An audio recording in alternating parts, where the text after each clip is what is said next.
Hello students, today we'll study chapter 6 combustion and flame. This is chapter of science, okay? Chapter 6 combustion and flame. So we know that we all use different kind of burning materials at home and in industries. अलग अलग type की चीज़ें automobile में हम अलग अलग fuels को use करते हैं ना, अलग अलग चीज़ें यूज़ की जाती हैं जिससे हमें बर्निंग प्रोड्यूस होती है ना, जिसको बर्न करके हम हीट और एनर्जी प्रोड्यूस करते हैं। तो इसके एग्जांपल्स जैसे हम अपने आजू बाजू जो देखते हैं वो कौन सी चीज़ें होती हैं जिससे हम एनर्जी प्रोड्यूस करते हैं, जिसको हम बर्न करते हैं। तो उसका एग्जांपल है cow dung, wood, coal, charcoal, petrol, diesel, compressed natural gas, CNG, है ना। दीज आर द मटेरियल्स जिसको हम बर्निंग के लिए यूज़ करते हैं और एनर्जी प्रोड्यूस करते हैं। सो आपको बर्निंग ऑफ कैंडल भी पता है। कैंडल एक फ्लेम के साथ बर्न होती है, वहीं कोल जब बर्न होता है तो वो फ्लेम प्रोड्यूस नहीं करता है। तो इन दिस चैप्टर हमें वही पढ़ना है कि केमिकल प्रोसेस ऑफ बर्निंग कैसे होती है और टाइप्स ऑफ फ्लेम्स कैसी होती है। फ्लेम के बारे में हमें डिटेल्स में पढ़ना है। सो पहली चीज़ है, first section is what is combustion. तो आपने हमें देखा होगा कि मैग्नीशियम रिबन को बर्न करते हैं हम। बहुत सारी एक्टिविटीज़ में आप लोगों ने ये चीज़ पढ़ी है, burning of magnesium ribbon. Magnesium एक मेटल होता है जिसकी एक पतली स्ट्रिप को हम मैग्नीशियम रिबन कहते हैं। मैं आपको वापस बता रही हूँ एक बार, जिससे आपको वो चीज़ रिकॉल हो जाएगी। तो एक मैग्नीशियम मेटल होता है, इसकी पतली सी थिन स्ट्रिप होती है जिसको हम मैग्नीशियम रिबन कहते हैं। इसको हम जब जलाते हैं कैंडल में तो ये आग पकड़ लेती है और ये जल जाती है। सो ये मैग्नीशियम ऑक्साइड फॉर्म करती है और हीट और लाइट प्रोड्यूस करती है। जब ये जलती है तो लाइट भी प्रोड्यूस होती है। सी इन दिस पिक्चर, लाइट भी प्रोड्यूस हो रही है और हीट भी प्रोड्यूस होती है। और ये का मैग्नीशियम जो है, प्योर मैग्नीशियम होता है, ये कन्वर्ट हो जाता है मैग्नीशियम ऑक्साइड में, जो इसका जला हुआ ऐश के फॉर्म में कन्वर्ट हो जाता है ये, है ना। अगर हम यही चीज़ चारकोल के साथ प्रोड्यूस करें तब हम देखेंगे कि ये जलेगा तो, लेकिन फ्लेम प्रोड्यूस नहीं करेगा।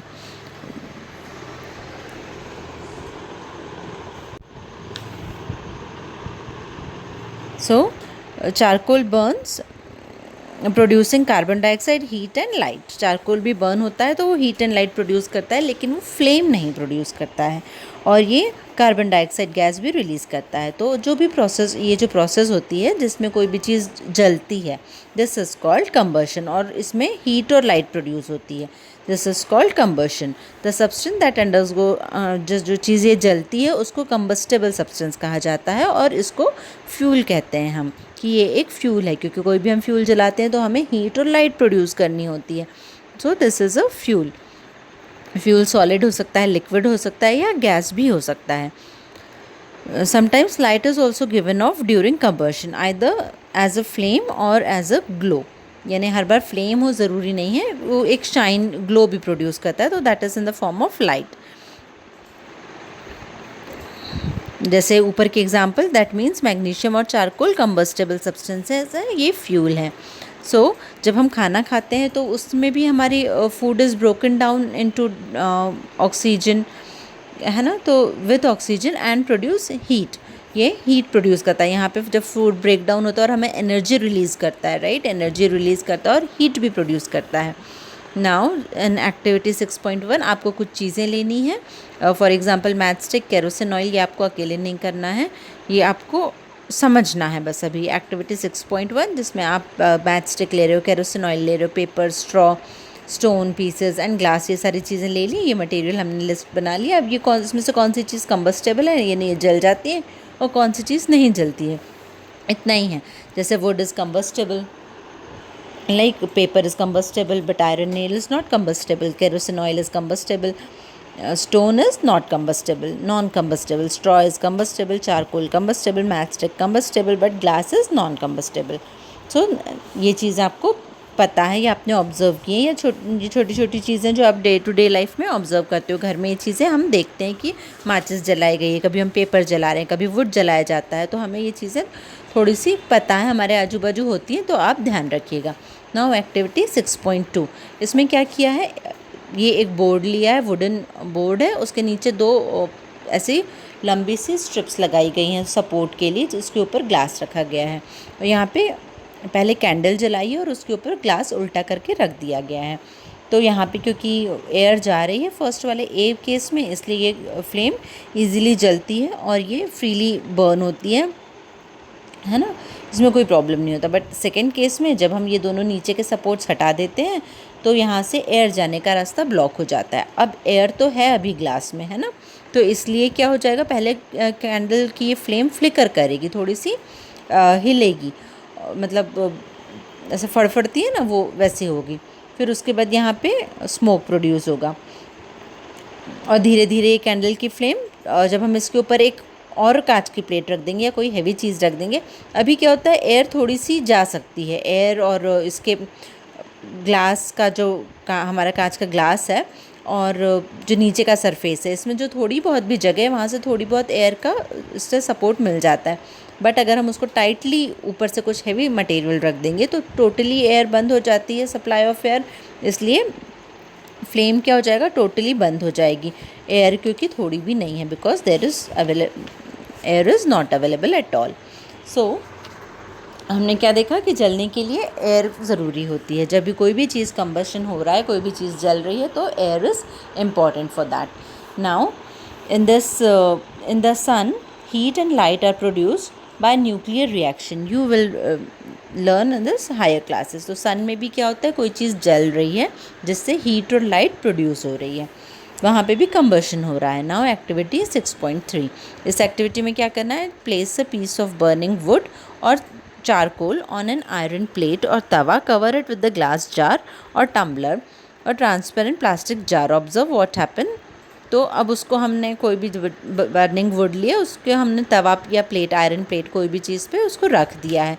जलते गरम तवे पे नहीं रखना है ना, कोई भी ऐसे फ्लैट सरफेस पे रख देना है जिस पे वो, और उसको ढक देना। तो ये जो सेम एक्टिविटी है ना, वही हम दूसरी चीज़ के साथ कर रहे हैं कि हम उसको ढक दे रहे हैं, एयर का सप्लाई बंद कर दे रहे हैं। तो क्या होता है, तो धीरे धीरे वो एयर का बर्निंग स्टॉप हो जाती है। You might have heard that when clothes of person catch fire, जब किसी को आग लग जाती है कपड़ों में, तो ब्लैंकेट से उसको लपेटा जाता है। तो ब्लैंकेट से लपेटने से क्या होता है, जो एयर का सप्लाई है वो रुक जाता है, एयर का कांटेक्ट रुक जाता है, जिससे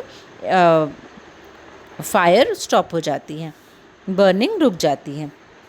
Now you have an experience of burning a piece of paper. Does it burn when burning matchstick is brought near it? हाँ, तो piece of paper तो जल जाता है जब burning matchstick उसके पास लेके जाते हैं। तो you can burn a piece of wood by burning, लेकिन हम यही matchstick से क्या wood जला सकते हैं? नहीं, उसके लिए हमें केरोसिन डालना पड़ेगा या थोड़े से न्यूज़पेपर कुछ पेपर जला के फिर wood को जलाना पड़ेगा। क्यों? क्योंकि उसका कोई भी चीज़ तब जलती है, आग तब पकड़ती है जब उसका इग्निशन टेम्परेचर उसके इग्निशन टेम्परेचर स्टार्ट पे पहुंच जाती है वो। तो वुड का इग्निशन टेम्परेचर ज़्यादा होता है, पेपर का इग्निशन टेम्परेचर कम होता है। इग्निशन जलना स्टार्ट होने की प्रोसेस, मतलब जब वो जलना स्टार्ट होता है, that is the ignition temperature, है ना। तो एक वुड तो हम कम इग्निशन टेम्परेचर नहीं होता है, वुड का इग्निशन टेम्परेचर ज़्यादा होता है। तो ज़्यादा टेम्परेचर के लिए हमें पहले उसको केरोसिन डालना पड़ता है, जिससे जब केरोसिन जलता है, केरोसिन का इग्निशन टेम्परेचर कम है तो तुरंत जल जाता है।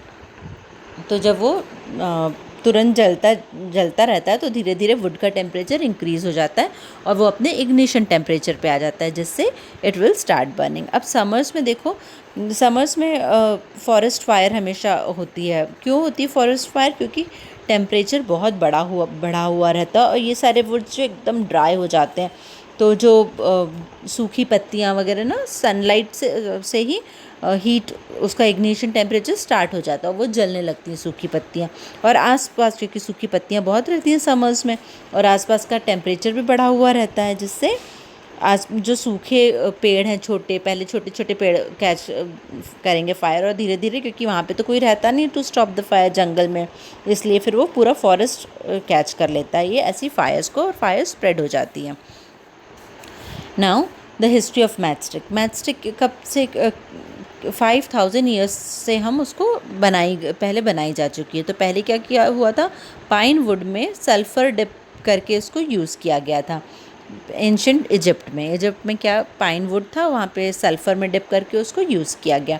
लेकिन उसके बाद धीरे धीरे आफ्टर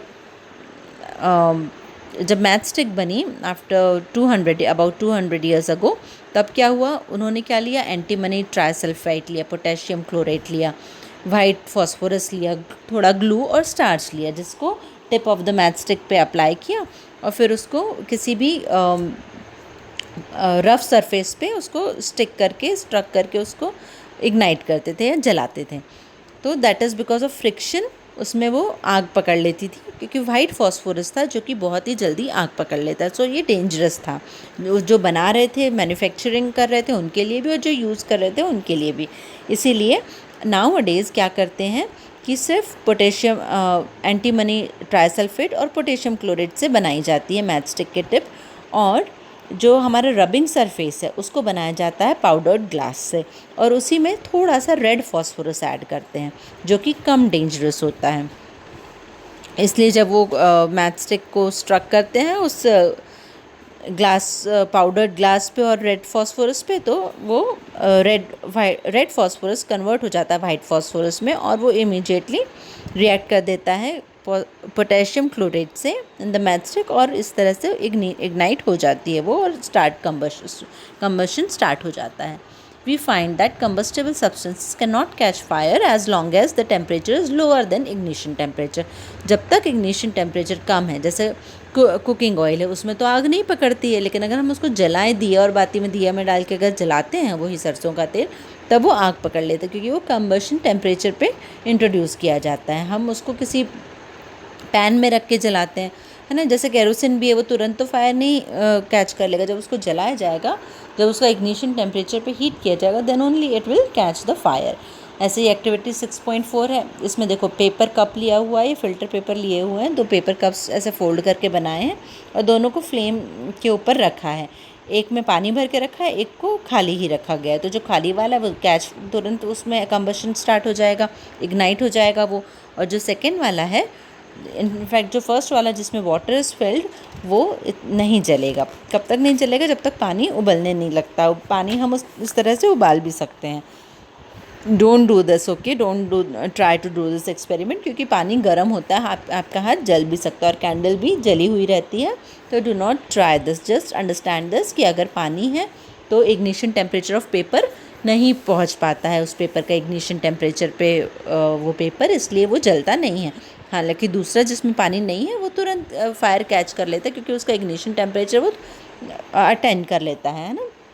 नाउ जो substance the substances which have very low ignition temperature can be easily catch fire in substances को कहते हैं inflammable substances। जो तुरंत फायर कैच कर लेते हैं उनको हम कहते हैं इनफ्लेमेबल सब्सटेंसेस। का एग्जांपल होता है petrol, alcohol, liquefied petroleum gas, LPG, है ना, ये होते हैं inflammable substances. Now how do we control the fire? अब फायर को कंट्रोल करने का सबसे ईजी तरीका तो हमें पता है, पानी होता है। हम पानी डाल देते हैं उस चीज़ पे तो फायर बुझ जाती है। लेकिन हर बार हम पानी का यूज़ नहीं कर सकते हैं। हम पानी का यूज़ कब कर सकते हैं? पानी क्या करता है? पानी ये करता है, पहले तो हम अगर कहीं हमने देखा आग लगी है तो हम टेलीफोन करते हैं किसको? फायर ब्रिगेड वालों को। और फायर ब्रिगेड को फ़ोन करने के लिए एक नंबर होता है ना, तो इसका नंबर होता है 101। ठीक है, ऐसे इंपॉर्टेंट नंबर्स हमें पता होने चाहिए। जैसे एम्बुलेंस का 102 होता है ना, नेशनल इमरजेंसी नंबर होता है एक, उसका 112 होता है।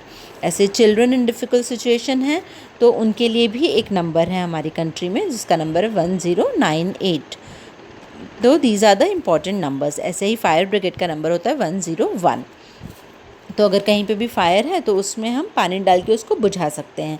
तो पानी क्या करता है? पानी अगर वुड जल रहा है ना, तो वुड में अगर आग लगी या किसी बिल्डिंग में आग लगी तो वहाँ पे पानी डाला जाता है, उसको बुझाया जाता है। तो पानी से क्या होता है, जितनी भी लकड़ी की चीज़ें हैं ना वो कम टेम्परेचर पे, उसका टेम्परेचर स्लो कम हो जाता है वाटर की वजह से, और इसलिए इग्निशन टेम्परेचर से हट जाती है। वो पहले तो इग्निशन टेम्परेचर पे पहुंच गई तभी तो जल रही है। तो जब वो इग्निशन टेम्परेचर उसका ख़त्म हो जाता है, वो कम टेम्परेचर पे, तो फायर कम हो जाती है। इस तरह से वाटर हेल्प करता है उसको टू प्रिवेंट द फायर ज़्यादा फैलने से। तो किसी भी चीज़ को जलने के लिए क्या क्या चीज़ें ज़रूरी होती हैं? किसी भी चीज़ को जलने के लिए फ्यूल ज़रूरी होता है ना, लकड़ी चाहिए जलने के लिए, एयर ऑक्सीजन का सप्लाई चाहिए और हीट चाहिए। इग्निशन टेम्परेचर पे पहुंचने के लिए, है ना। Fire can be control by removing, और हमें अगर फायर कंट्रोल करना है तो इसमें से कोई भी चीज़ हटा दो तो फायर कंट्रोल में आ जाएगी। चाहे तो आप फ्यूल ही हटा दो, चाहे तो आप एयर हटा दो, चाहिए तो आप हीट हटा दो। तो इस तरह से हम फायर को कंट्रोल कर सकते हैं।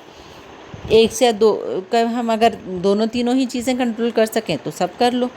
तो water is the most common fire extinguisher. लेकिन हम जो इलेक्ट्रिक की चीज़ें हैं उसको हम वाटर से नहीं हटा, वाटर बाय उसकी अगर उसमें आग लगी तो हम वाटर का यूज़ नहीं कर सकते हैं। ऐसे ही अगर फॉर एग्ज़ाम्पल इलेक्ट्रिकल इक्विपमेंट्स है या ऑयल और पेट्रोल है, अगर उसमें आग लगी तो भी हम वाटर का यूज़ नहीं कर सकते, क्योंकि अगर इलेक्ट्रिकल सब्सटेंसेस हैं तो अगर हम उसमें पानी डालेंगे तो वो तो गुड कंडक्टर ऑफ इलेक्ट्रिसिटी हो जाता है, तो जो उससे जो वाटर डाल रहा है उसको उससे हार्म हो सकता है। गुड कंडक्टर ऑफ इलेक्ट्रिसिटी है तो इलेक्ट्रिसिटी उसको कैच कर लेगी, उसको हार्म हो जाएगा, वो इंजर्ड हो जाएगा। तो इसलिए हम इलेक्ट्रिकल अप्लायंसेस में नहीं, इलेक्ट्रिकल फायर जब हो तब हम नहीं यूज़ कर सकते हैं इसको, वाटर को। सिमिलरली ऑयल और पेट्रोल अगर जल रहा है तो क्या होता है, आपको पता है पानी हैवी होता है, water is heavy then oil, तो ऑयल ऊपर ऊपर आ जाएगा और वो तो जलता रहेगा, वाटर नीचे चला जाएगा, so it is of no use.